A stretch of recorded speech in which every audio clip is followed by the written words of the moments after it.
हमने शहर को दी एक नई पहचान, हम हैं सिंघानिया बिल्डकॉन।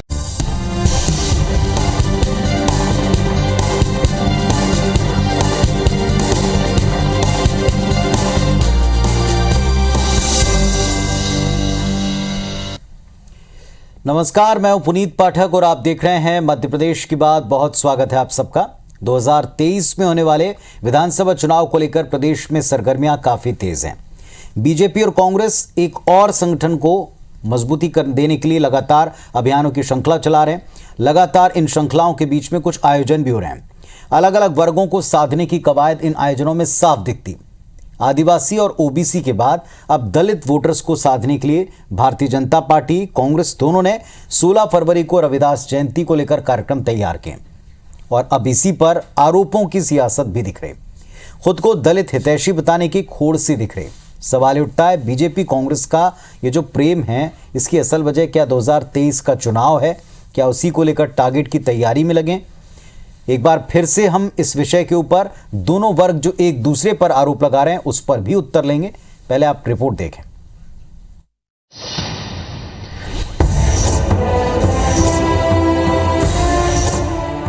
मध्य प्रदेश में बीजेपी और कांग्रेस संत रविदास जयंती मनाने के लिए जोर शोर से तैयारी कर रहे हैं। इनकी तैयारी के पहले इन दो शहरों की तस्वीरों पर जरा नजर डालें। राजगढ़ और छतरपुर के दो दलित दूल्हों की कहानी तकरीबन एक जैसी है। दबंगों के सामने बेबस दोनों दूल्हे घोड़ी नहीं चढ़ सके। बवाल हुआ तो खाकी की सुरक्षा के बीच दोनों दूल्हों के घोड़ी चढ़ने की हसरत पूरी हुई। लेकिन दलितों के आराध्य संत रविदास के नाम पर सियासी रोटियां सेंकने वाले इस दौरान खामोश रहे। अब चूंकि साल 2023 में विधानसभा चुनाव है तो दलितों को मनाना भी जरूरी है। सरकार ने 16 फरवरी को रविदास जयंती के लिए पंचायतों को 2000 और जिला मुख्यालयों को 2 लाख रुपए तक की राशि जारी की, ताकि रविदास जयंती के जरिए मध्य प्रदेश के 1.25 करोड़ से ज्यादा दलित वोटर्स को साधा जा सके। हम तो भगवान रविदास जी की जयंती पहले से मनाते आए हैं। कांग्रेस को बहुत सालों बाद याद आई भगवान रविदास जी की। जो एक परिवार की भक्ति में लगे हुए लोग हैं, वो क्या समझें रविदास को, वो क्या समझें अम्बेडकर को, वो क्या समझेंगे दीनदयाल जी को, क्या समझेंगे पटेल को? उनकी क्षमता ही नहीं है। न सिर्फ बीजेपी बल्कि कांग्रेस भी दलित वोटर्स को साधने के लिए पूरा जोर लगा रही है। 16 फरवरी को कमलनाथ सागर में रविदास जयंती पर एक बड़ा कार्यक्रम कर रहे हैं। कांग्रेस पूरे शहर में पीले चावल देकर दलित आबादी को कार्यक्रम में आने का न्योता दे रही है। लेकिन दोनों पार्टियों के दलित प्रेम के पीछे की स्क्रिप्ट कुछ इस तरह है। मध्य प्रदेश में 16% दलित वोटर हैं और राज्य की 35 सीटें अनुसूचित जाति के लिए रिजर्व हैं। 80 सीटों पर दलित मतदाताओं का बड़ा असर है। 2018 विधानसभा चुनाव में बीजेपी को एससी वर्ग के लिए आरक्षित 19 सीटों पर जीत मिली, जबकि कांग्रेस पार्टी को 16 सीटों पर जीत मिली थी। 2019 के लोकसभा चुनाव में भी एससी के लिए आरक्षित 10 की 10 सीटों पर बीजेपी ने ही बाजी मारी थी। जाहिर है ऐसे में कोई भी दल दलितों की अनदेखी नहीं कर सकेगा। भ्रम पैदा करके जो है उनके विश्वास को हासिल करना, ये भारतीय जनता पार्टी का ट्रेंड रहा है। उसी के तरह ये कर रहे हैं, लेकिन अब ये जनता समझने लगी, बहुत दिन नहीं चलता। पूरी एससी, दलित, अनुसूचित जाति, जनजाति विरोधी सरकार है, ओबीसी विरोधी सरकार है। इसलिए ये जो सम्मेलन हो रहा है रविदास जयंती पर, ये एक मार्क होगा आगे आने वाले समय के लिए जो कमलनाथ जी करने जा रहे हैं। मध्य प्रदेश में दलित आदिवासियों पर हाल के दिनों में जिस तरह के हिंसा की घटनाएं हुई, उसके बाद सत्तारूढ़ बीजेपी फूंक फूंक कर कदम रख रही है, जबकि कांग्रेस पार्टी ने इन घटनाक्रमों के जरिए लीड लेने का भरपूर प्रयास किया। बहरहाल प्रदेश में चुनाव भले ही 1.5 साल बाद हो, लेकिन बीजेपी और कांग्रेस को अभी से दलित वोटर्स की चिंता सता रही है। यही वजह है कि रविदास जयंती के बहाने दोनों ही राजनीतिक दल दलित वोटर्स के बीच अपनी पकड़ को मजबूत बनाने के लिए जुट गए हैं। नवीन कुमार सिंह, IBC 24, भोपाल। तो क्या रविदास जयंती के बहाने, इसके आयोजन के बहाने एससी वोटर्स को या उस वर्ग को साधने की कोशिश है? दोनों वर्ग एक दूसरे पर ऐसा ही आरोप लगाते हैं और ये कहते हैं कि अब जनता समझदार है, वर्ग समझदार है, इन झांसों में नहीं आता। और इस वक्त हमारे साथ स्टूडियो में बातचीत करने के लिए दोनों पक्षों से, इसी वर्ग से जुड़े नेता, जमीनी जो वर्गों की जरूरत को जानते जुड़ गए। सुरेंद्र चौधरी साहब हैं अध्यक्ष कांग्रेस एससी विभाग के और कैलाश जाटव साहब अध्यक्ष भारतीय जनता पार्टी एससी मोर्चा के। आप दोनों को नमस्कार, बहुत स्वागत है आपका इस मंच पर। शुरुआत सुरेंद्र जी की बात से करेंगे। सुरेंद्र जी, जिस तरीके से कांग्रेस पार्टी कहती है कि सरकार जो है वो इस वर्ग को लुभाने की कोशिश कर रही, ऐसे ही का आयोजन आपका भी है, वो आरोप आप पर भी क्यों ना लागू?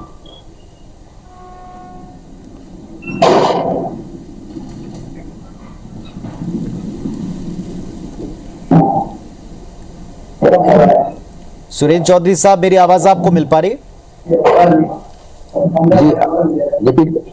जी, अगर मेरी आवाज आपको मिल पा रही है। कांग्रेस पार्टी का आरोप है कि बीजेपी ऐसी वर्ग को लुभाने के लिए तरह तरह के कार्यक्रम कर रही है, लेकिन जनता समझदार है, पर उसी दिन खुद भी वो आयोजन कर रही है, जबकि बीजेपी कहती नकल आप कर रहे हैं। देखिए, मैं ये निवेदन करना चाहता हूं कि आप पहले ये देख लीजिएगा कि कांग्रेस पार्टी ने सबसे पहले अनाउंस किया कि माननीय कमलनाथ जी के नेतृत्व में हम रविदास जयंती का कार्यक्रम करेंगे, और इसके बाद एकाएक सरकार जाग जाती है।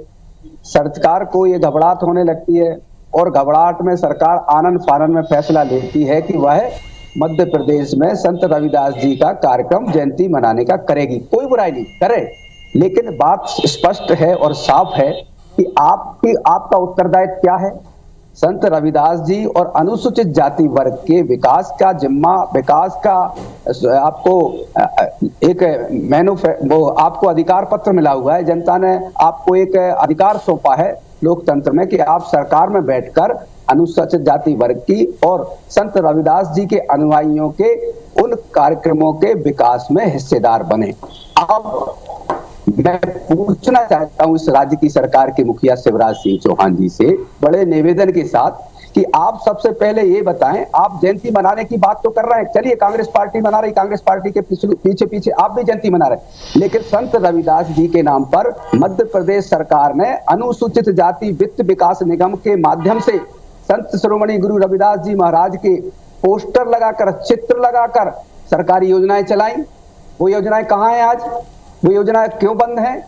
वो योजनाएं अंतव्यवसायी वित्त विकास निगम बंद है, जो गुरु रविदास जी के नाम पे मध्य प्रदेश में वोट बटोरने का काम उनके फोटो लगाकर, उनके कार्यक्रम करके भारतीय जनता पार्टी करती है। कांग्रेस कभी इस तरीके के कार्यक्रम में भागीदार नहीं बनती है। इतिहास साक्षी है, कांग्रेस पार्टी लगातार शुरू से ही अनुसूचित जाति ही नहीं, सर्वथा सारी सामाजिक समरसता में इस समाज को जोड़ने के लिए, लाने के लिए प्रयासरत रही है और बीते 75 साल इस बात का इतिहास गवाह है।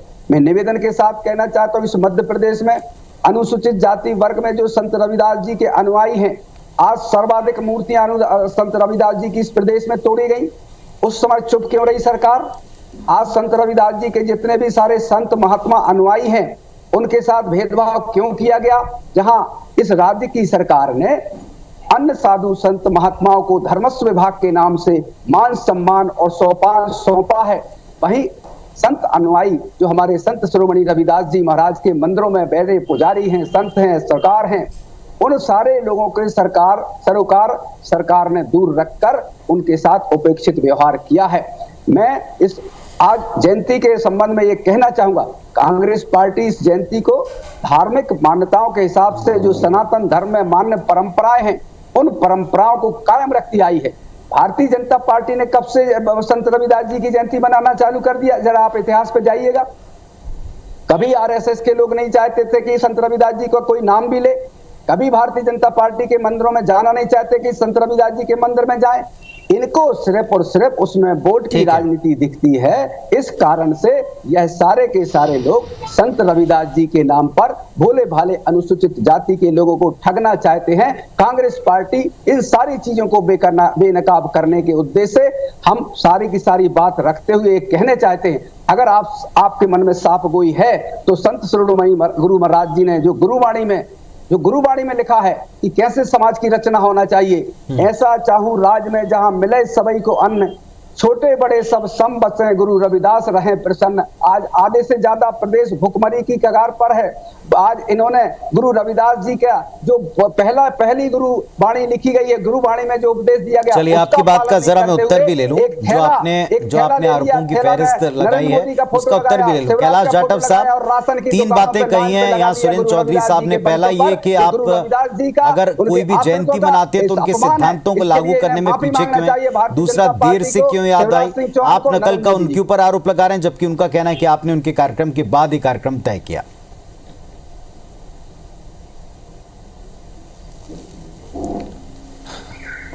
मेरे को इनकी बातों पे हंसी आती है कि कांग्रेस को यह विचार कब आता है। आज कांग्रेस की 15 महीने की मध्य प्रदेश में सरकार रही, उस समय भी रविदास जयंती मनाई गई, लेकिन कांग्रेस ने कहाँ पे रविदास जयंती मनाई? ये जरा सुरेंद्र जी बता सकते हैं क्या? अगर ये समाज संतों के बीच में रहा है तो भारतीय जनता पार्टी वही पार्टी है जिसने समाज में काम करने का काम किया है। मैं बहुत आदरपूर्वक और सम्मानपूर्वक आदरणीय सुरेंद्र जी को बोलूंगा कि सुरेंद्र जी हमारे भगवान हैं, माननीय संत रविदास जी महाराज। संत रविदास जी महाराज के बारे में जैसा कि इन्होंने खुद कहा, ऐसा चाहूं राज्य में मिले सबन को अंग। आज सबको अनाज मिल रहा है, आज सबको मकान मिल रहा है, आज सबको गैस मिल रहा है, आज सबको बिजली मिल रही है, आज सबको राशन मिल रहा है। राज्य यह बनाया किसने? भारतीय जनता पार्टी ने। यह सब दिया किसने? भारतीय जनता पार्टी ने। फिर भी कांग्रेस के पेट में दर्द है। जयंती हम हर साल मनाते हैं, महाकुंभ मनाते हैं। हम लोग उज्जैन में महाकुंभ मनाते थे, सागर में हम महाकुंभ मनाते थे। आज हम भोपाल में मनाने का निर्णय लिया है माननीय मुख्यमंत्री जी ने। इसके पहले कांग्रेस की सरकारें रहीं, कभी रविदास महाकुंभ हुआ है क्या? लेकिन उज्जैन में महाकुंभ हुआ, लाखों लोग इकट्ठे हुए। सागर में महाकुंभ हुआ, लाखों लोग इकट्ठे हुए। जहां तक सुरेंद्र जी भाई साहब बात कर रहे हैं, कांग्रेस के लोग बात करते हैं कि हम रविदास जी के अनुयायी हैं। अगर ये रविदास जी के अनुयायी हैं तो फिर ये रविदासिया समाज इनसे अलग क्यों हुआ? आज इस देश में इस समाज की क्या स्थिति है, आज ये खुद बता सकते हैं। आज पूरा समाज भारतीय जनता पार्टी के साथ है, इसलिए इनको परेशानी होती है। इसलिए बार बार इस बात को लेके विचार करते हैं कि ये समाज जब इनके तरफ जा रहा है तो ये समाज के बीच में भ्रम फैलाने का काम कर रहे हैं और जातियों के बीच में जातियों को तोड़ने का काम कर रहे हैं। हम समाज के संतों को आगे मानने का काम कर रहे हैं, उनको बढ़ाने का काम कर रहे हैं। हमारा काम है संतों के बारे में समाज को पता चले, किस संघर्ष के जीवन में वो जिए, उस जीवन काल में उनके साथ क्या व्यवहार हुआ। कैलाश जी 2 आरोप लगा रहे हैं। उनका कहना है कि कांग्रेस इस तरह के आयोजन में बिलीव नहीं करती जो दिखावे का हो। जो उन्होंने कहा कि आयोजनों के जरिए केवल समाज को अपने साथ कैसे आप जोड़ सकते हैं। दूसरा उन्होंने कहा कांग्रेस दिखावे के आयोजन कर रही है। उन योजनाओं के बारे में आपसे सीधे सवाल पूछा था कि क्या और कहां है वे योजनाएं जो उनके नाम पर चलाई गई थी पहले। हमारी योजनाएं आज भी लागू हैं। आज भी हमारे बच्चे बाहर पढ़ने जाते हैं। आज भी हमारी आयोग की योजनाएं लागू हैं। अगर इनको सुरेंद्र जी भाई साहब को कोई योजना का लाभ चाहिए तो मुझे बता देंगे तो मैं इनको लाभ दिला दूंगा। अगर इनको ये गलतफहमी है कि सरकार ने कोई योजना बंद की है तो। चलिए सुरेंद्र जी, आपने सुन लिया, उत्तर भी सुन लिया और साथ में ये भी कहा है कि आपने कभी खुद आयोजन किया नहीं, आज जब उनका आयोजन देख रहे हैं तब आपको चिंता हो रही। मैं डॉक्टर साहब आपको निवेदन सहित एक कहना चाहूंगा कि आप सबसे पहले जो कह रहे हैं कि कांग्रेस ने कहां कार्यक्रम किया। अरे कांग्रेस ने सागर में वर्ष 19 में एक महाकुंभ किया, उसके बाद अभी 20 में रीवा में किया। उसके पहले कार्यक्रम कांग्रेस तो लगातार संत रविदास जी हो, संत कबीरदास जी हो, वाल्मीकि जी महाराज हो, डॉक्टर अंबेडकर साहब हो, महात्मा फुले हो, सारे के सारे संत और महात्माओं की जयंतियां, गुरु नानक साहब हो, कबीर साहब हो, सबकी जयंती और आयोजन मनाती आई है। लेकिन कभी राजनीतिक छलावा करने के उद्देश्य से, जनता को भटकाने के उद्देश्य कभी कांग्रेस पार्टी का नहीं रहा। जहां तक रही बात ये कि वे मुझसे कहते हैं कि कहाँ क्या, मैं कैलाश जी आपके माध्यम से आपके मुख्यमंत्री से ये कहना चाहूंगा, अगर आप संत रविदास जी की वाकई में जयंती पर थोड़ी बहुत भी सच्चाई, वैसे सच्चा तो आप है नहीं, आपकी पार्टी सच्चाई से कोई वास्ता रखती नहीं। गुरु रविदास जी महाराज सिर्फ सच्चों के हैं, झूठों के नहीं हैं। आपके हजारों घोषणाएं करने वाले मुख्यमंत्री, हजारों झूठ बोलने वाले मुख्यमंत्री, लाखों करोड़ों झूठ बोलने वाला प्रधानमंत्री आपकी पार्टी में है। डॉक्टर साहब, आप संत रविदास जी के मामले में क्यों पाखंड करवा रहे हो? आप कम से कम आप इस समाज के पैदा हुए हमारे भाई हो, हमारे रक्त के व्यक्ति हो, गुरु रविदास जी को तो बचाइए आप इन पाखंड से। आपसे निवेदन करना चाहता हूं, अत्याचार मध्य प्रदेश में जो अनुसूचित जाति और रविदासियों पर हुए हैं उसमें सबसे नंबर 1 है मध्य प्रदेश।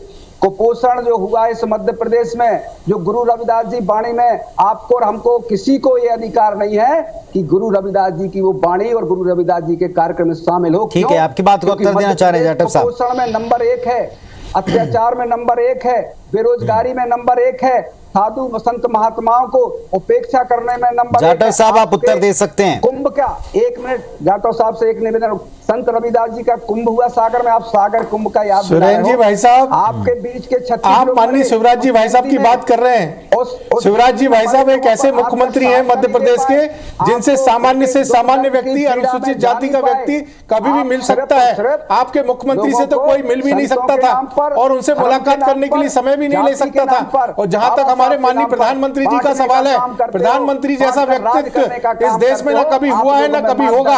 आपको खुद इस बारे में विचार करना चाहिए। क्या ऐसे प्रधानमंत्री मिला है? क्या ऐसे माननीय मुख्यमंत्री जी आपको मिले हैं? क्या आप खुद ही जाके हमारे मुख्यमंत्री से मिल सकते हैं, बात कर सकते हैं? इतना सीधा मुख्यमंत्री आज की तारीख में कहीं पर मिलेगा नहीं आपको। लेकिन आपने एक विचार बना लिया है कि हमको सिर्फ समाज के बारे में उल्टा सीधा बोलना है, समाज के बारे में अत्याचार तो कुछ भी बात करना है। जिम्मेवारी से न बचने के बाद एक एक करके बात रखते हैं। सुरेंद्र जी, आप उनका उत्तर सुन लें और उसके बाद फिर आप अपनी बात रखें। आपने कुछ आरोप लगाया, उसका उत्तर भी दे रहे हैं। अनुयायियों के रक्षा करने का काम करें। ठीक है, जाटव साहब अपनी बात रखें। उन्होंने कहा अत्याचार के मामले में प्रदेश कहां है, इसे देख लें, और योजनाओं का हश्र क्या जमीन पर, उसे देख लें। नितिन जी, अत्याचार जहां भी हुए हैं उसके ऊपर पूरी कानूनी कार्रवाई हुई है। किसी को बख्शा नहीं गया हमारी सरकार के अंदर और ना किसी को छूट दी गई है। आज अत्याचार करने वाले कहां पर हैं इनको मालूम है, ये अच्छी तरह जानते हैं। ये पूरा समाज इनसे अलग हो रहा है, इससे भी इनको परेशानी हो रही है। ये बार बार जो समाज की बात कर रहे हैं ना, ये रविदास जी को सिर्फ इन्होंने बांध के रखा हुआ था। रविदास जी पूरे समाज के संत हैं, पूरे समाजों के संत हैं, कोई एक समाज के संत नहीं है वो। सिर्फ हमारी पार्टी ने तो उनको मानने का काम किया है, उनको लोगों के बीच में उनके विचारों को पहुंचाने का काम किया है। ऐसा चाहूं राज में मिले सबन को अन्न, उनको उन्होंने आप इस बात को अगर मानेंगे तो आपको खुद लगेगा कि सरकार ने इनके बीच में काम किया है। लेकिन अगर राजनीतिक मानसिकता दूषित हो, अगर किसी व्यक्ति की राजनीतिक मानसिकता दूषित हो जाए तो उसका सुधार नहीं कर सकते आप। इनकी राजनीतिक मानसिकता दूषित हो चुकी है। चलिए, दो तरह की बातें हैं सुरेंद्र जी और कैलाश साहब। दो बातें हैं जो आपकी चर्चाओं से निकलती हैं। पहला है आयोजन और आयोजन का मकसद, और दूसरा है कि इस वर्ग के लिए असल में काम किस पार्टी ने किया या किस पार्टी की सरकार ने ज्यादा किया। इन दोनों मुद्दों से अलग हटके एक तीसरी बात है जो दोनों पार्टियों पर शायद लागू होती है।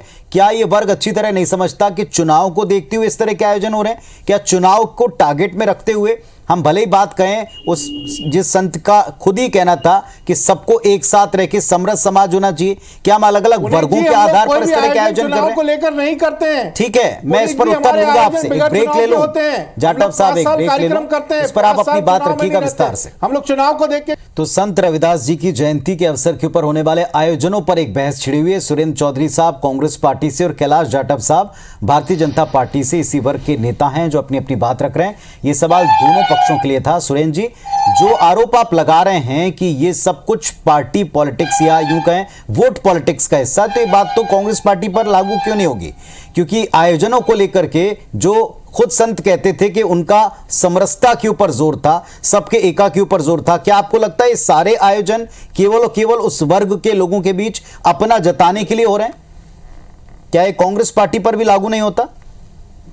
लोकशाही में पुनीत जी, लोकशाही में, लोकतंत्र में सामाजिक समरसता हमारे भारतीय संविधान निर्माता बाबा साहब अंबेडकर ने जो मूल प्रस्तावना में ये लिखा था, कांग्रेस पार्टी उस पर विश्वास करते हुए गुरु वाणियों पर भी विश्वास करती है, सनातन धर्म पर भी विश्वास करती है। और इसी वजह से जो संत शिरोमणि गुरु रविदास जी ने हम लोगों को जिस मार्ग को दर्शन किया है, जो मार्ग दिखाया है, उस मार्ग पे समाज के साथ पार्टी चलने का विश्वास रखती है।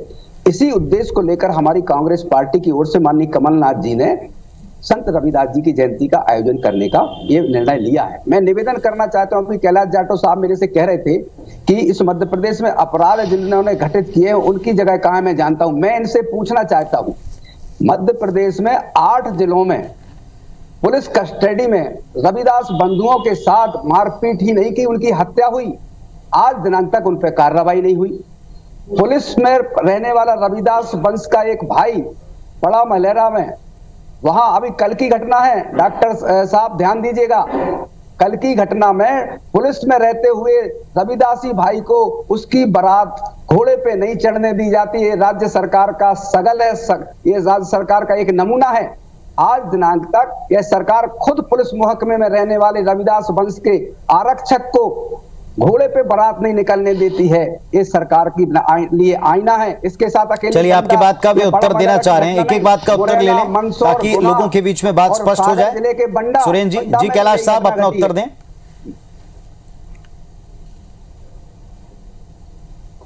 आदरणीय सुरेंद्र जी, जिस घटना की आप बातचीत कर रहे हैं उसके ऊपर शासन ने पूरी कार्रवाई की है। जहां तक आप रविदास जयंती की बात कर रहे हैं, कांग्रेस एक दिन का कार्यक्रम कर रही है। वो स्पष्ट करिए क्या भारतीय जनता पार्टी 13 तारीख से लेकर 19 तारीख तक कार्यक्रम कर रही है। क्या कार्रवाई की वो बताइए जरा। कार्रवाई की है, आप पता कर लीजिए, आप जाके खुद पता कर लीजिए कार्रवाई हुई है और जिन्होंने अपराध किया है उनको सजा मिली है। अरे भैया मेरे डॉक्टर साहब, क्या कार्रवाई हुई वो जरा चैनल के माध्यम से पूरा देश पुलिस कार्रवाई कर सकती थी वो कार्रवाई की है वहां पे। क्या इसको झूठ मत फैलाइए, झूठ फैलाने का काम चैनल पे मत करिए, झूठ फैलाने का काम आप मत करिए, झूठ फैलाने का कार्य मत करिए। आप वहां पे एसपी से बात कर सकते हैं, कार्रवाई हुई है। सरकार ने जो कार्रवाई कर सकते थे ज्यादा से ज्यादा कार्रवाई जो हो सकती थी वह कार्रवाई हुई है। आप झूठ मत फैलाइए, आप झूठ फैलाने का काम मत करिए। आप सत्यता से बिल्कुल दूर हैं, आप सत्यता से बहुत दूर हैं भाई साहब, आप सच्चाई से बहुत दूर जा रहे हैं। बता दूंगा लेकिन सच बोलिए। जानकारी के अभाव में आप बात कर रहे हैं, जानकारी आपको नहीं है, जानकारी आपको नहीं है। अगर कोई घटना किसी व्यक्ति ने करी है तो उसकी सजा उसको मिली है। और जहां तक छतरपुर की आप बात कर रहे हैं तो छतरपुर में कार्रवाई हुई है, आप पता कर लीजिए, बड़ा महिलारा में पता कर लीजिए, कार्रवाई हुई है उसके ऊपर। ये सुरेंद्र जी बात सही नहीं है, ये झूठ फैलाने का काम है। थोड़ा अपने विषय के ऊपर बात आप कर रहे हैं, थोड़ा विषय के ऊपर आते हैं। 1 मिनट जाटव साहब, थोड़ा विषय के ऊपर आते हैं। ब्रेक पर जाने से पहले भी हमने कहा कि ये दोनों पक्षों के ऊपर ऐसा लगता है कि एक आयोजनों की होड़ सी लग गई। एक आयोजन अगर भोपाल में है तो दूसरा आयोजन किसी दूसरी जगह, एक आयोजन अगर जबलपुर में तो दूसरा आयोजन। मेरी बात आ जाने दीजिए पुनीत जी प्लीज। जी जी कहें अपनी बात कहें, आप ही बात मेरी बात प्लीज आ जाने दीजिए जी। मैं सिर्फ एक ही बात कहना चाहता हूं, हम लोग राजनीतिक रूप से जयंतियां नहीं मनाते हैं। हमारा कार्यक्रम 13 तारीख से 20 तारीख तक का साप्ताहिक मना रहे हैं, ये कांग्रेस नहीं मना रही है। रविदास माननीय संत जो हमारे हैं ये सभी के हैं, समाज में समरसता का विषय लेकर आए हैं और हम इस समरसता के विषय के साथ समाज को जोड़ने का काम कर रहे हैं, तोड़ने का काम नहीं कर रहे हैं। और अगर सुरेंद्र जी भाई साहब को लगता है कि अगर किसी विषय को लेकर कोई बात कहीं पर हुई है तो हमने उसके ऊपर कार्रवाई की है, ऐसा हमारा स्पष्ट मत है। चलिए सुरेंद्र जी, इस समाज के हित के लिए, क्योंकि एक तरफ हम बात करते हैं उनके सारे लोगों को जोड़ने की और दूसरी तरफ हम बात करते हैं केवल एक खास समाज की जो ऐसा लगता है कि अभी भी एक सेपरेट है, एक अलग उसका स्थान है। ये दोनों चीजों में कुछ विरोधाभास नहीं है, कॉन्ट्रडिक्शन नहीं है, जैसा बीजेपी का भी बार बार आरोप है कांग्रेस पर। देखिए, मैं बड़ी विनम्रता के साथ सत्ता पक्ष के लोगों से कहना चाहूंगा कि जयंतियां मनाना सबका अधिकार, आप भी मनाइए, लेकिन वास्तविकता से आप परे मत जाइए। आज जरूरत किस बात की है? जयंती के माध्यम से एक जिम्मेदार विपक्ष को संत स्वरूप तो बदलाव के लिए जो अपने मार्गदर्शन दिया है उसकी ओर चलने के लिए, अग्रसर करने के लिए प्रयास करते हैं कि सरकार इस दिशा में चले। सरकार से जो गलतियां हो रही हैं वो उसमें सुधार करे और संत महात्माओं के बताए मार्ग पे चले।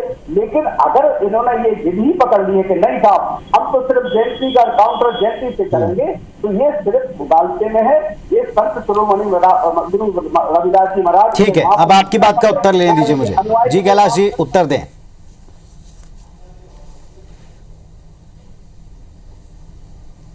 इनको जयंतियों से परेशानी क्या है, मुझे ये बात समझ में नहीं आती। कांग्रेस को भ्रमित क्यों लगता है? अगर हम किसी भी संत की जयंती मनाते हैं, समरसता के विषय पर आगे बढ़ते हैं, समाज को लेकर आगे बढ़ते हैं, तो इनको परेशानी क्यों होती है? हमको भ्रमित इस बात के विषय में समझ में नहीं आता ये कहना क्या चाहते हैं। जब ये खुद सरकार में रहते हैं तब कुछ करते नहीं है, उसके कर रहे हैं, और जब ये सरकार के बाहर रहते हैं तो उंगलियां उठाते हैं। इनको खुद मौका मिला तो अवसर मिलने का फायदा उठाना चाहिए था ना इनको, लेकिन इन्होंने कोई फायदा नहीं उठाया। बहुत अच्छा। आज जब हमको अवसर मिला है, हम 15 सालों से अवसरवादी की राजनीति नहीं करते, हम अवसरवादी राजनीति नहीं करते, हमको अवसरवादी राजनीति नहीं करते, हम समाज के साथ समरस होकर रहना चाहते हैं। चलिए, संत रविदास की जयंती के ऊपर होने वाले इन आयोजनों के ऊपर न केवल इस वर्ग बल्कि संत रविदास जी की जो सबसे प्रमुख शिक्षा जो हम सब समझ पाए हैं, जो जिसको हम आत्मसात करना चाहते हैं, जिसमें सबका हित है कि सारे लोग एक हों और सारे लोग एक होकर एक समरस समाज में अपने अपने विकास की राह, अपने अपने कर्म की राह को मजबूत कर सकें, जिस आधार के ऊपर पूरा समाज एक और सशक्त हो पाएगा। लेकिन क्या हम बांटने को लेकर के इन राजनीतिक आयोजनों को देखेंगे या इसमें समाज के लिए कुछ अच्छा निकलेगा, ये आयोजनों के स्वरूप से पता चलेगा। बहुत धन्यवाद आप दोनों का अपने पक्ष रखने के लिए, बहुत धन्यवाद।